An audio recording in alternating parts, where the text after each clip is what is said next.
COVID-19 or coronavirus is here. So it's important to have the correct information at hand, like knowing the symptoms: a high temperature, a cough, shortness of breath, or breathing difficulties. If you have symptoms, self-isolate to protect others and phone your GP. Visit hse.ie for updated factual information and advice, or give us a call. Protection from coronavirus. It's in our hands.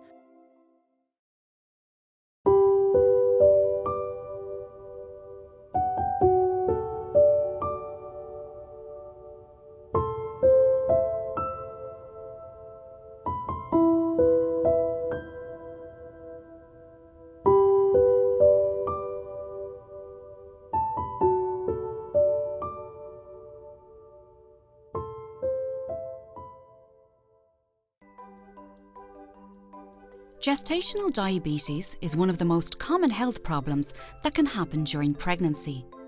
It affects as many as 12% of pregnancies in Ireland and can lead to serious problems for both mum and baby. Certain women are at higher risk of developing gestational diabetes. For example, if you are overweight, if you have a family member with diabetes, if you had gestational diabetes in a previous pregnancy, or depending on your ethnic background. If you are at risk, you will receive a blood test for gestational diabetes between 24 and 28 weeks of pregnancy.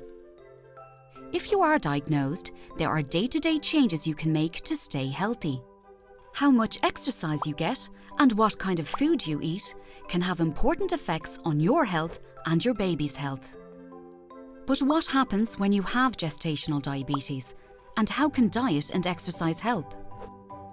Food and drinks are broken down in your digestive system. The sugar they contain is absorbed into your bloodstream.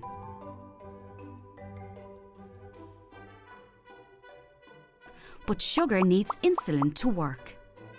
Insulin is made by the pancreas and helps sugar get into your cells. Insulin acts like a key that lets the sugar move from the bloodstream into the cells of your body, where it is used for energy. Pregnancy hormones change the way insulin works in your body. In the later stages of pregnancy, these changes make it difficult for insulin to unlock the cells and allow the sugar to enter. This is what is known as insulin resistance. Some insulin resistance is normal in pregnancy, but this means that your pancreas needs to work extra hard to keep blood sugar levels in a healthy range. When you have gestational diabetes, your pancreas is not able to keep up. As a result, too much sugar is left in the blood. However, a carefully planned diet with high-fibre carbohydrates and no added sugar can make it easier for your body to manage the sugar in your blood. Exercise will also help keep blood sugar low, as it improves insulin's ability to unlock the cells and uses up sugar for energy. If blood sugar is controlled, your chances of a healthy pregnancy are the same as a non-diabetic mum. This makes diet and exercise powerful tools for a healthy pregnancy. However, if blood sugar is not well controlled, this can lead to problems in both mum and baby. In a study of 23,000 pregnant women around the world, researchers found a link between high blood sugar in mum and babies that had grown too big. Researchers also found a link between high blood sugar and preeclampsia, premature delivery, need for caesarean section, birth injury, and abnormal sugar control in baby. Diabetes during pregnancy can also put you and your baby at risk for problems later in life, including type 2 diabetes and heart disease. But there are actions you can take. Changes in diet and exercise, combined with close monitoring, can successfully manage blood sugar in 7 out of 10 pregnancies. So no better time to start than now. To learn more about Irish research on maternal and newborn health, you can visit the HRB Mother and Baby Clinical Trial Network's website.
researching your milk for hundreds of millions of years. The composition of your milk is alive and changes throughout the day, the night, the months, and the years to meet your child's needs. Your milk contains stem cells. These are cells that create and repair the body and are being researched worldwide to cure conditions like Alzheimer's and diabetes. Your milk contains components that kill cancerous cells. Your body identifies bacteria and viruses found in your baby's body and environment. You then produce antibodies specifically tailored to those infections and deliver them to your child through your milk. Your milk appears to switch on a gene in your baby's body, which produces a hormone called leptin. This hormone tells your baby when his tummy is full, protecting him against overeating. Your milk contains oxytocin, a hormone that induces relaxation and feelings of well-being in your child and in you.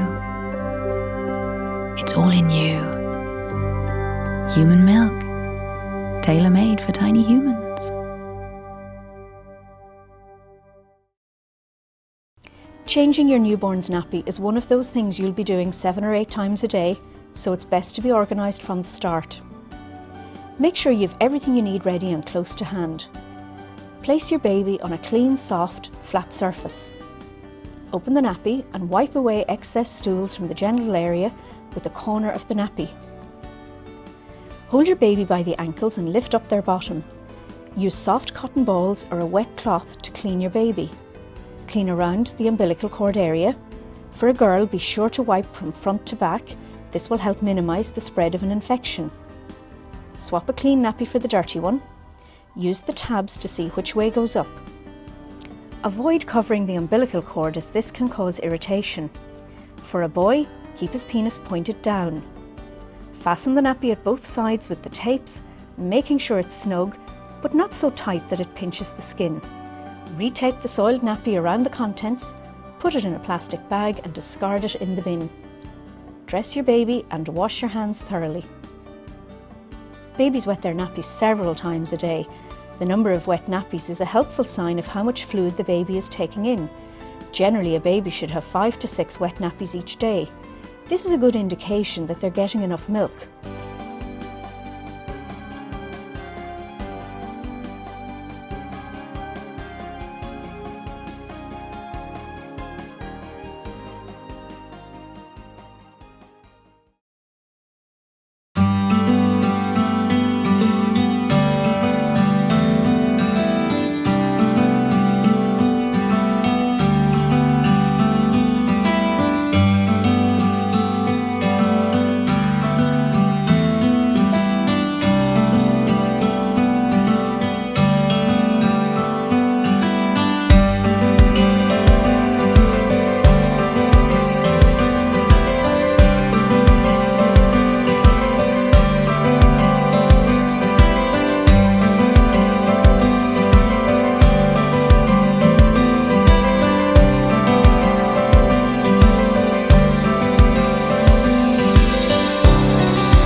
water in first. You add your hot, you just check it with your elbow. If it's comfortable for your elbow, it's fine for the baby. It's about 36 degrees centigrade, the water temperature. You put your hand underneath the baby's head like that. You just took the baby under your elbow resting on your hip. Now I'm holding the baby in the same position and I'm going to wash the baby's hair. So just wash it nice and gently. This is a very good baby. And I'm going to come back onto my mat and I'm going to lie the baby back down and I'm going to dry the baby's head well. Babies lose a lot of heat from their heads, so make sure that you dry the baby's head very well. Now, when you're lifting the baby into the bath, just turn the baby over on its side, over in this position. Just put one arm, your left arm, underneath the head and hold on to the left arm. And put your right arm underneath the bottom and hold on to the left leg. Now you see there is no way this baby's going to fall on me. I've got the head well supported with my arm here on the left and I've got a good grip of the baby. Now nice and gently you're going to let the baby into the bath. If the baby's enjoying it, of course, just leave them in for a little while. Babies are very used to water from being inside, so they love the sound of the water. I'm going to lift the baby out again. Now you see I'm lifting the baby out nice and gently. So you settle them down, give them a little cuddle, settle them down, and then you're going to dry the baby off well.